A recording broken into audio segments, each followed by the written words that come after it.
Chapter 23. Goodbye to the Beautiful Mountain. Grandmama wrote the day before her arrival to let the children know that they might expect her without fail. Peter brought up the letter early the following morning. As he neared the group his steps slackened, and the instant he had handed the letter to Uncle he turned quickly away as if frightened and ran off up the mountain. "Grandfather," said Heidi, who had been watching him with astonished eyes, "why does Peter always behave now like the Great Turk when he thinks somebody is after him with a stick? He turns and shakes his head and goes off with a bound just like that." "Perhaps Peter fancies he sees the stick which he so well deserves coming after him," answered Grandfather. Heidi set about tidying the hut, as Grandmama must find everything clean and in good order when she arrived. Clara looked on amused and interested to watch the busy Heidi at her work. Then the children dressed up and went and sat together outside on the seat ready to receive her. At last they saw the procession winding up the mountain just in the order they had expected. First there was the guide, then the white horse with Grandmama mounted upon it, and last of all the porter with a heavy bundle on his back, for Grandmama would not think of going up the mountain without a full supply of wraps and rugs. Nearer and nearer wound the procession. At last it reached the top and Grandmama was there looking down on the children from her horse. She no sooner saw them, however, sitting side by side, than she began quickly dismounting, as she cried out in a shocked tone of voice, "Why is this? Why are you not lying in your chair, Clara? What are you all thinking about?" But even before she had got close to them she threw up her hands in astonishment, exclaiming further, "Is it really you, dear child? Why, your cheeks have grown quite round and rosy. I should hardly have known you again." And she was hastening forward to embrace her, when Heidi slipped down from the seat, and with Clara leaning on her shoulder, began walking along quite coolly and naturally.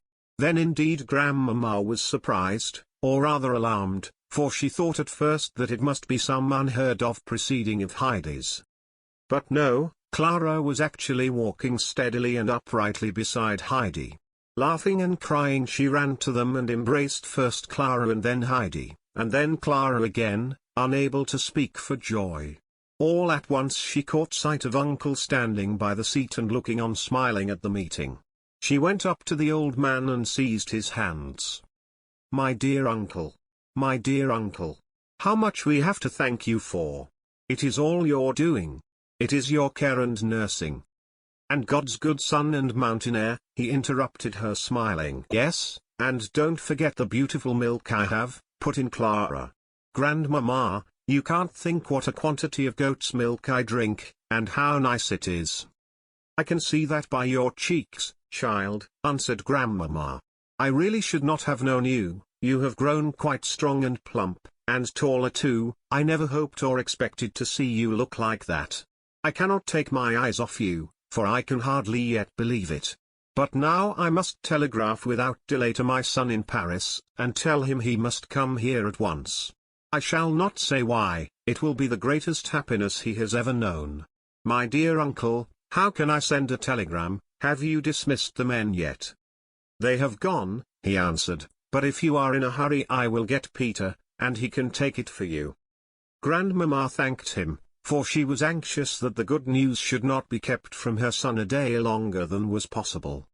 So Uncle went aside a little way and blew such a resounding whistle through his fingers that he awoke a responsive echo among the rocks far overhead.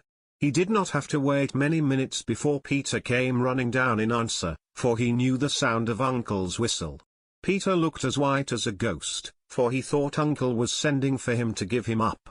But instead he only gave him a written paper with instructions to take it down at once to the post office at Doerfleet. Uncle would settle for the payment later, as it was not safe to give Peter too much to look after. Peter went off with the paper in his hand, feeling some relief of mind for the present, for as Uncle had not whistled for him in order to give him up it was evident that no policeman had yet arrived. So now they all sat down in peace to their dinner round the table in front of the hut, and Grandmama was given a detailed account of all that had taken place. How Grandfather had made Clara try first to stand and then to move her feet a little every day, and how they had settled for the day's excursion up the mountain and the chair had been blown away. How Clara's desire to see the flowers had induced her to take the first walk, and so by degrees one thing had led to another. The recital took some time, for Grandmamma continually interrupted it with fresh exclamations of surprise and thankfulness. It hardly seems possible. I can scarcely believe it is not all a dream. Are we really awake, and are we all sitting here by the mountain hut, and is that round-faced, healthy-looking child my poor little, white, sickly Clara? And Clara and Heidi could not get over their delight at the success of the surprise they had so carefully arranged for Grandmamma and at the latter's continued astonishment. Meanwhile Mr. Seaman, who had finished his business in Paris, had also been preparing a surprise. Without saying a word to his mother he got into the train one sunny morning and travelled that day to Bâle. The next morning he continued his journey, for a great longing had seized him to see his little daughter from whom he had been separated the whole summer. He arrived at Regards a few hours after his mother had left. When he heard that she had that very day started for the mountain, he immediately hired a carriage and drove as far as Douarfleet, and then started to climb the mountain.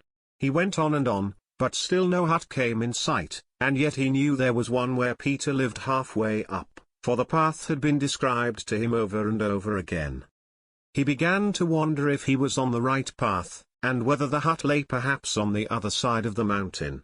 He looked round to see if anyone was in sight of whom he could ask the way, but far and wide there was not a soul to be seen nor a sound to be heard. Only at moments the mountain wind whistled through the air, and the insects hummed in the sunshine, or a happy bird sang out from the branches of a solitary larch tree. Mr. Seaman stood still for a while to let the cool alpine wind blow on his hot face. But now someone came running down the mountainside. It was Peter with the telegram in his hand. He ran straight down the steep slope, not following the path on which Mr. Seaman was standing.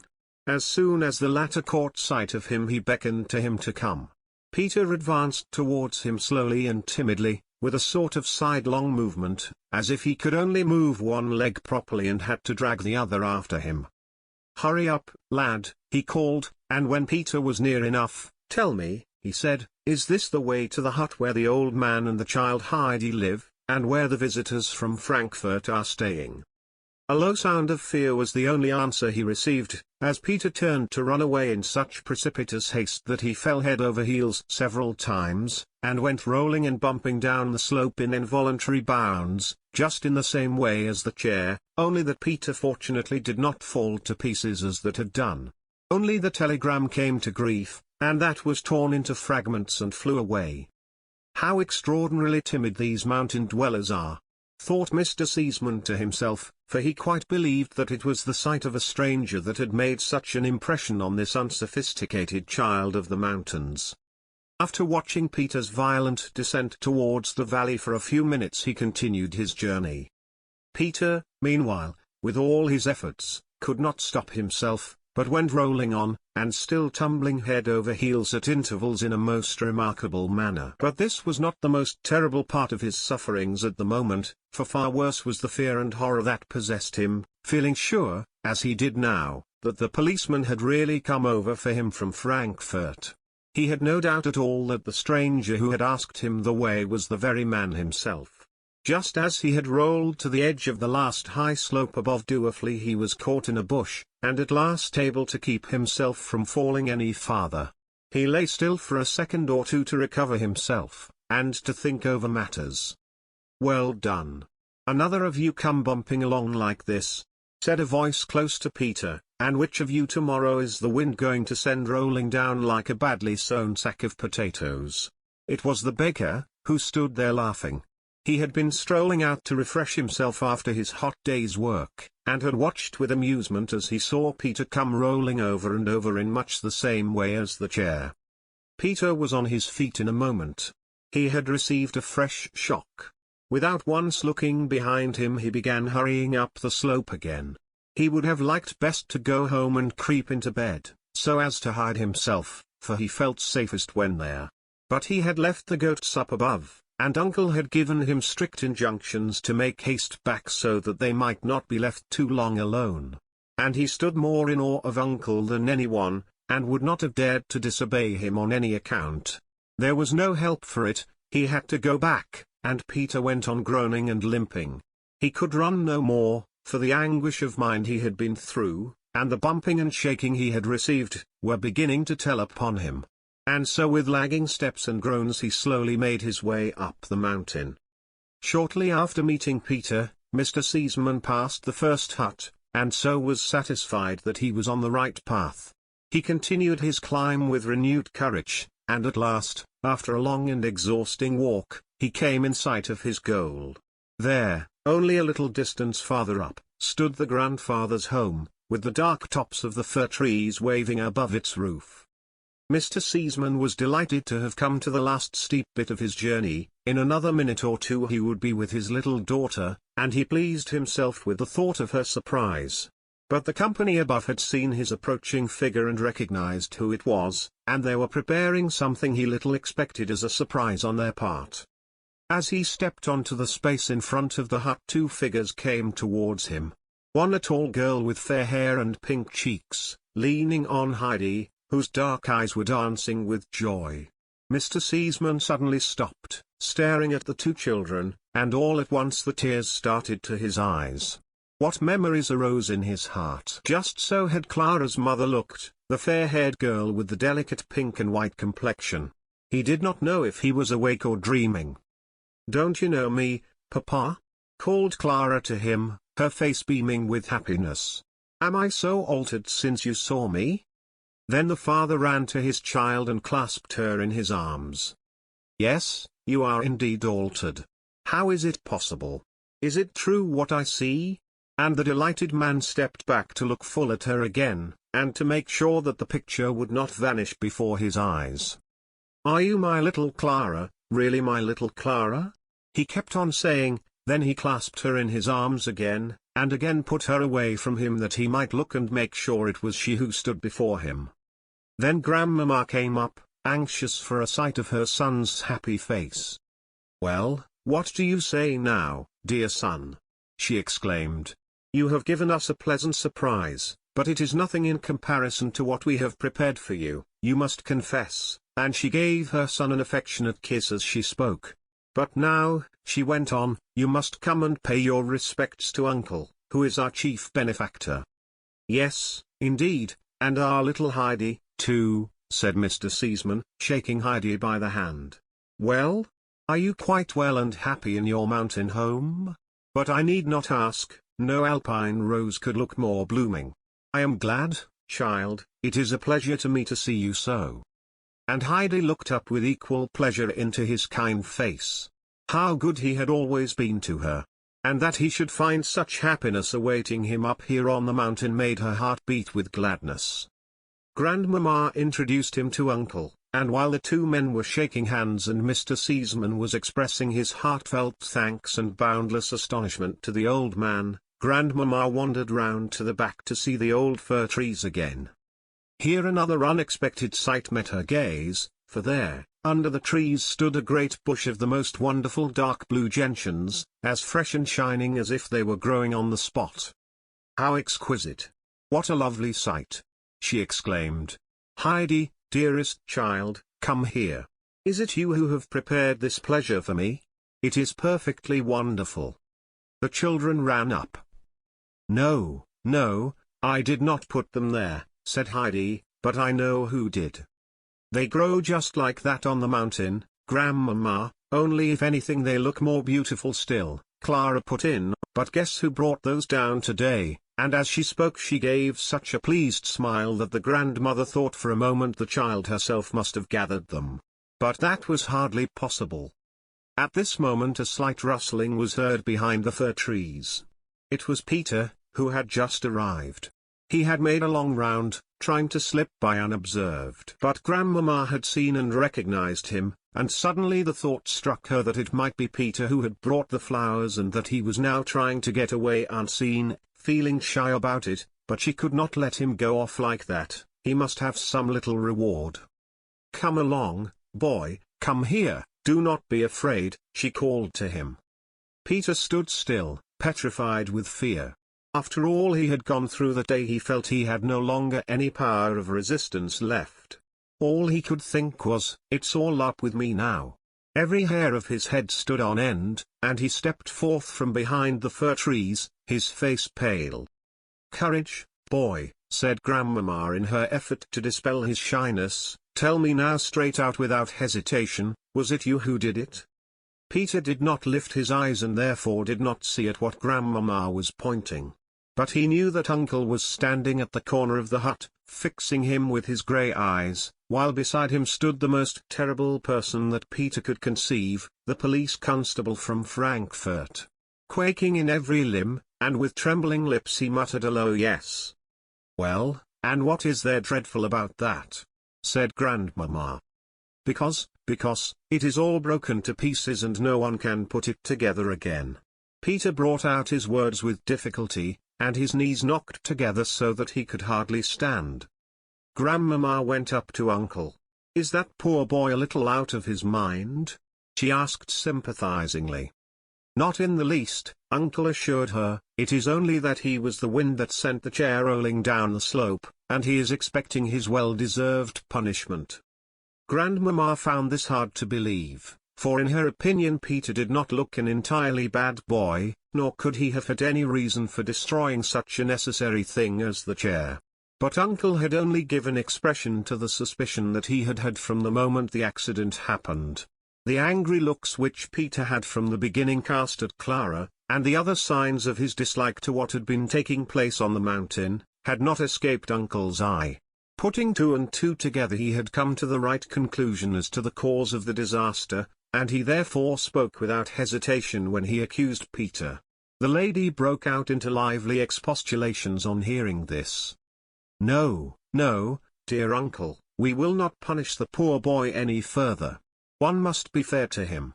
Here are all these strangers from Frankfurt who come and carry away Heidi, his one sole possession, and a possession well worth having too, and he is left to sit alone day after day for weeks, with nothing to do but brood over his wrongs. No, no, let us be fair to him. His anger got the upper hand and drove him to an act of revenge, a foolish one, I own, but then we all behave foolishly when we are angry."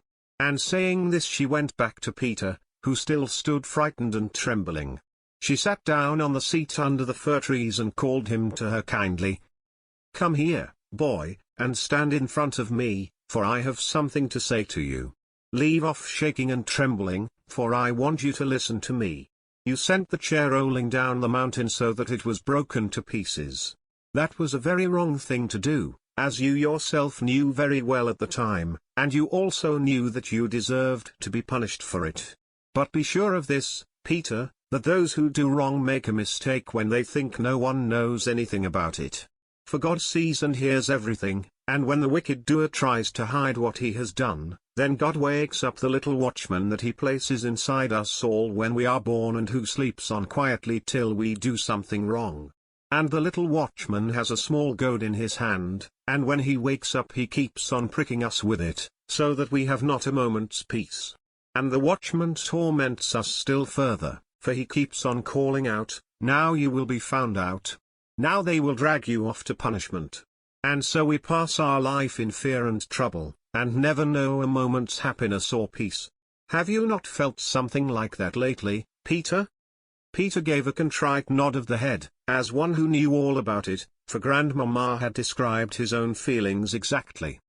"And you calculated wrongly also in another way," continued Grandmamma, "for you see the harm you intended has turned out for the best for those you wished to hurt. As Clara had no chair to go in and yet wanted so much to see the flowers, she made the effort to walk, and every day since she has been walking better and better. Do not forget my words, and whenever you feel inclined to do anything wrong, think of the little watchman inside you with his goad and his disagreeable voice. Will you remember all this?" "Yes, I will," answered Peter, still very subdued, for he did not yet know how the matter was going to end, as the police constable was still standing with the uncle. "That's right, and now the thing is over and done for," said Grandmamma. "But I should like you to have something for a pleasant reminder of the visitors from Frankfurt. Can you tell me anything that you have wished very much to have? What would you like best as a present?" Peter lifted his head at this, and stared open-eyed at Grandmamma.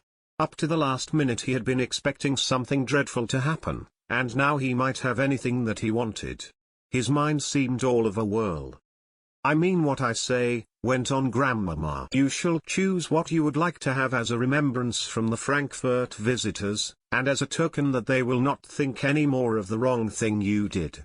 Now do you understand me, boy?" The fact began at last to dawn upon Peter's mind that he had no further punishment to fear, and that the kind lady sitting in front of him had delivered him from the police constable. He suddenly felt as if the weight of a mountain had fallen off him. He had also by this time awakened to the further conviction that it was better to make a full confession at once of anything he had done wrong or had left undone, and so he said, "And I lost the paper, too." Grandmama had to consider a moment what he meant, but soon recalled his connection with her telegram, and answered kindly, "You are a good boy to tell me.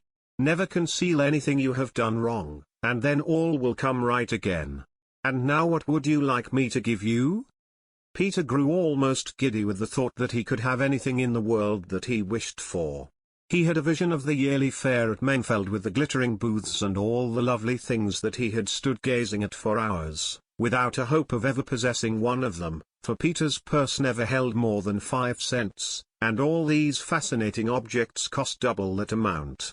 There were the pretty little red whistles that he could use to call his goats, and the splendid knives with rounded handles, known as toad strikers, with which one could do such fine whittling. Peter remained pondering. He was trying to think which of these two desirable objects he should best like to have, and he found it difficult to decide. Then a bright thought occurred to him. He would then be able to think over the matter between now and next year's fair. "A dime," answered Peter, who was no longer in doubt. Grandmama could not help laughing. "That is not an extravagant request. Come here then." And she pulled out her purse and put 4 bright silver dollars in his hand and then laid some dimes on the top of them. "We will settle our accounts at once," she continued, "and I will explain them to you. I have given you as many dimes as there are weeks in the year, and so every Sunday throughout the year you can take out a dime to spend." "As long as I live?" said Peter quite innocently. Grandmama laughed more still at this, and the men hearing her, paused in their talk to listen to what was going on. "Yes, boy, you shall have it all your life. I will put it down in my will. Do you hear, my son? And you are to put it down in yours as well, a dime a week to Peter as long as he lives." Mr. Seaman nodded his assent and joined in the laughter. Peter looked again at the present in his hand to make sure he was not dreaming, and then said, "Thank God." And he went off running and leaping with more even than his usual agility, and this time managed to keep his feet, for it was not fear, but joy such as he had never known before in his life, that now sent him flying up the mountain. All trouble and trembling had disappeared, and he was to have a dime every week for life. Later, after dinner, when the party were sitting together chatting, Clara drew her father a little aside, and said with an eagerness that had been unknown to the little, tired invalid, "Oh papa, if you only knew all that grandfather has done for me from day to day. I cannot reckon his kindnesses, but I shall never forget them as long as I live. And I keep on thinking what I could do for him, or what present I could make him that would give him half as much pleasure as he has given me." "That is just what I wish most myself, Clara," replied her father, whose face grew happier each time he looked at his little daughter. "I have been also thinking how we can best show our gratitude to our good benefactor." Mr. Seaman went over to Uncle and taking him by the hand said, "Dear friend, you will believe me when I tell you that I have known no real happiness for years past. What good were money and property to me when they were unable to make my poor child well and happy? With the help of God you have made her whole and strong, and you have given new life not only to her but to me. Tell me now, in what way can I show my gratitude to you? I can never repay all you have done, but whatever is in my power to do is at your service. Speak, friend, and tell me what I can do." Uncle had listened to him quietly, with a smile of pleasure on his face as he looked at the happy father. "Mr. Seaman," he replied in his dignified way, "I too have my share in the joy of your daughter's recovery, and my trouble is well repaid by it. I thank you heartily for all you have said, but I have need of nothing. I have enough for myself and the child as long as I live. Of course, I am growing old, and shall not be here much longer. I have nothing to leave the child when I die. If you could promise me that Heidi will never have to earn her living among strangers, then you would richly reward me for all I have done for your child. There could never be any question of such a thing as that, my dear friend, said Mr. Seaman quickly. I look upon the child as my own. Ask my mother, my daughter, you may be sure that they will never allow the child to be left in anyone else's care. But if it will make you happier, I give you here my hand upon it. I promise you, Heidi shall never have to go and earn her living among strangers. I will make provision against this both during my life and after. But now I have something else to say. Independent of her circumstances, the child is totally unfitted to live a life away from home. We found that out when she was with us.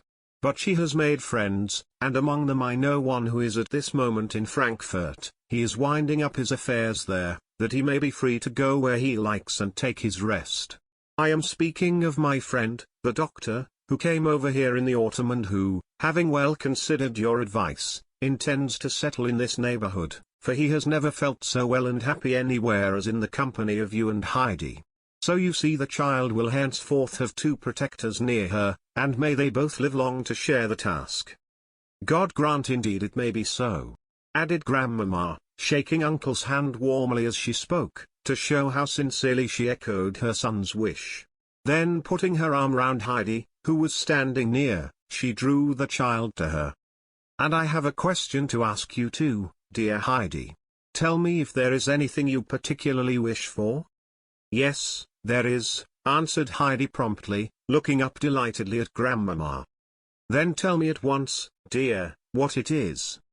I want to have the bed I slept in at Frankfurt with the high pillows and thick coverlid, and then Grandmother will not have to lie with her head downhill and hardly able to breathe, and she will be warm enough under the coverlid not to have to wear her shawl in bed to prevent her freezing to death.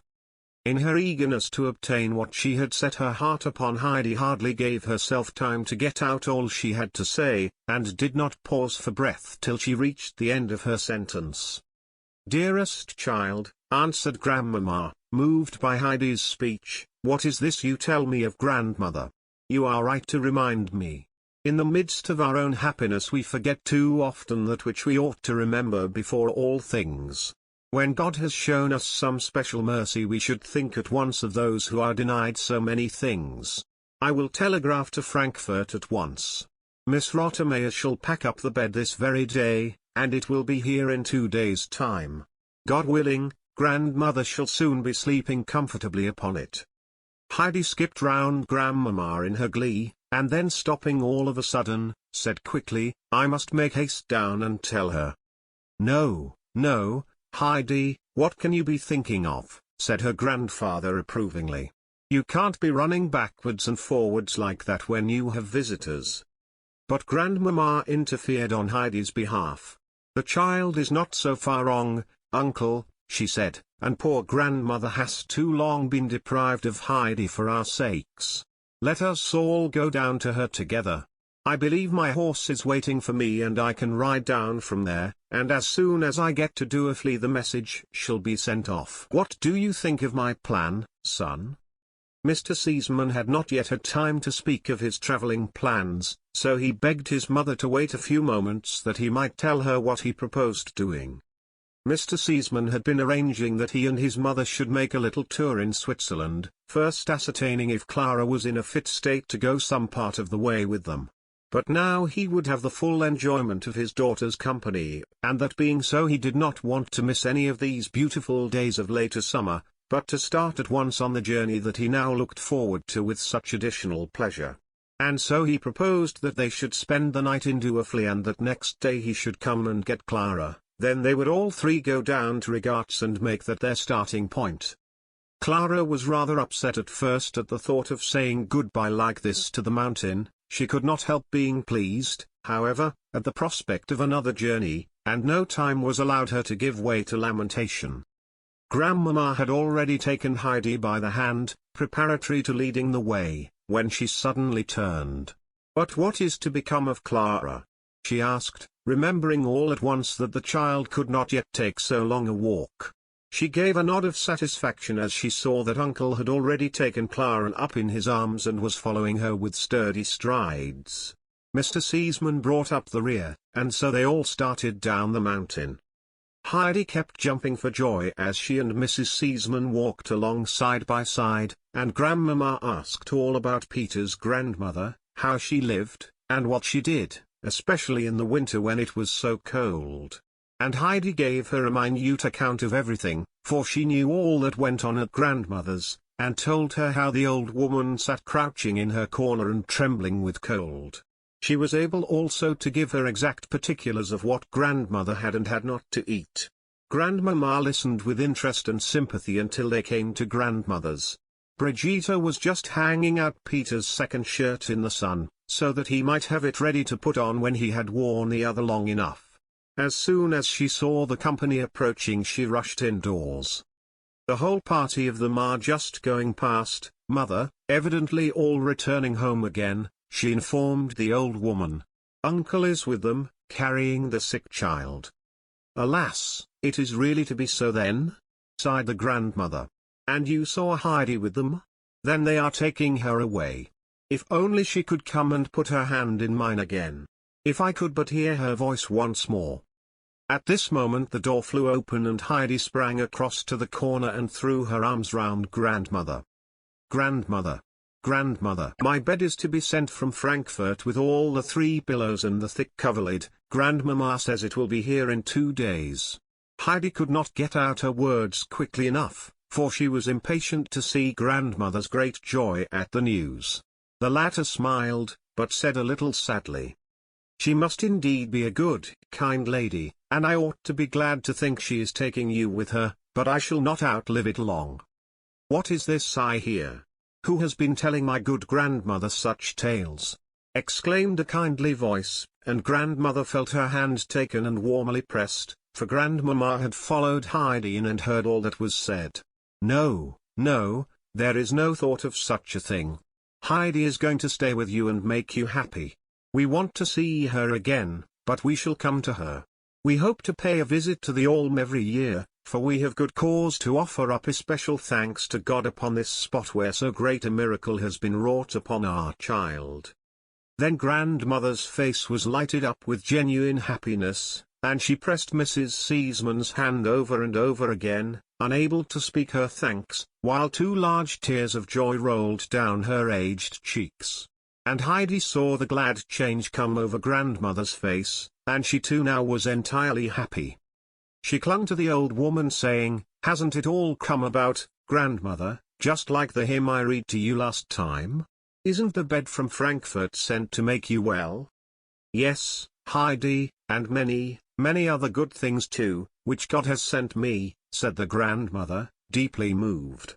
I did not think it possible that there were so many kind people, ready to trouble themselves about a poor old woman and to do so much for her. Nothing strengthens our belief in a kind Heavenly Father who never forgets even the least of his creatures so much as to know that there are such people, full of goodness and pity for a poor, useless creature such as I am. My good grandmother, said Mrs. Seaman, interrupting her, we are all equally poor and helpless in the eyes of God, and all have equal need that he should not forget us.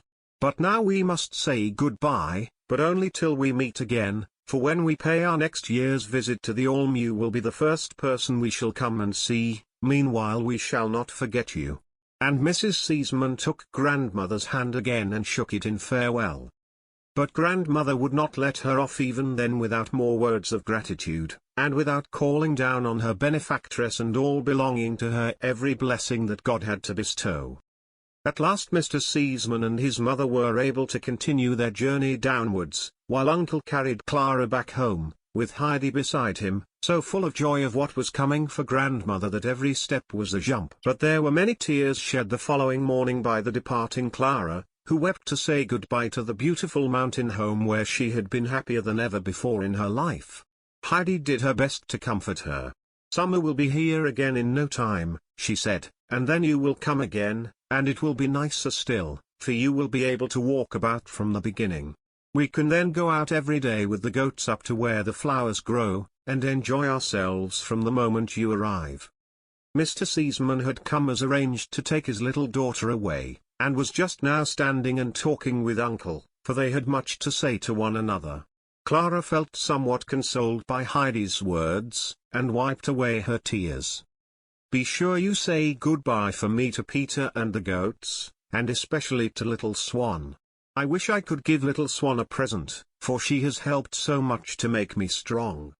"Well, you can if you like," replied Heidi. "Send her a little salt, you know how she likes to lick some out of grandfather's hand when she comes home at night." Clara was delighted at this idea. "Oh, then I shall send £100 of salt from Frankfurt, for I want her to have something as a remembrance of me." Mr. Seaman now beckoned to the children as it was time to be off. Grandmamma's white horse had been brought up for Clara, as she was no longer obliged to be carried in a chair. Heidi ran to the far edge of the slope and continued to wave her hand to Clara until the last glimpse of horse and rider had disappeared. And now the bed has arrived, and grandmother is sleeping so soundly all night that she is sure to grow stronger. Grandmamma Seaman, moreover, has not forgotten how cold the winter is on the mountain. She has sent a large parcel of warm clothing of every description, so that the blind grandmother can wrap herself round and round, and will certainly not tremble with cold now as she sits in her corner. There is a great deal of building going on at Doerfli. The doctor has arrived, and, for the present, is occupying his old quarters. His friends have advised him to buy the old house that Uncle and Heidi live in during the winter. The doctor is having this part of the old house rebuilt for himself, the other part being repaired for Uncle and Heidi, for the doctor is aware that Uncle is a man of independent spirit, who likes to have a house to himself. Quite at the back a warm and well-walled stall is being put up for the two goats, and there they will pass their winter in comfort. The two men are becoming better friends every day, and as they walk about the new buildings to see how they are getting on, their thoughts continually turn to Heidi, for the chief pleasure to each in connection with the house is that they will have the light-hearted little child with them there. "Dear friend," said the doctor on one of these occasions as they were standing together, "you will see this matter in the same light as I do, I am sure. I share your happiness in the child as if, next to you, I was the one to whom she most closely belonged, but I wish also to share all responsibilities concerning her and to do my best for the child. I shall then feel I have my rights in her, and shall look forward to her being with me and caring for me in my old age, which is the one great wish of my heart. She will have the same claims upon me as if she were my own child, and I shall provide for her as such, and so we shall be able to leave her without anxiety when the day comes that you and I must go." Uncle did not speak, but he clasped the doctor's hand in his, and his good friend could read in the old man's eyes how greatly moved he was and how glad and grateful he felt. Heidi and Peter were at this moment sitting with grandmother, and the one had so much to relate, and the others to listen to, that they all three got closer and closer to one another, hardly able to breathe in their eagerness not to miss a word. And how much there was to tell of all the events that had taken place that last summer, for they had not had many opportunities of meeting since then. And it was difficult to say which of the three looked the happiest at being together again, and at the recollection of all the wonderful things that had happened. Mother Brigitta's face was perhaps the happiest of all, as now, with the help of Heidi's explanation, she was able to understand for the first time the history of Peter's weekly dime for life. Then at last the grandmother spoke. "Heidi, read me one of the hymns. I feel I can do nothing for the remainder of my life but thank the Father in heaven for all the mercies he has shown us." The end. Please subscribe to our channel to enjoy more free audiobooks of popular children's classics. The Narrated Nook for Kids.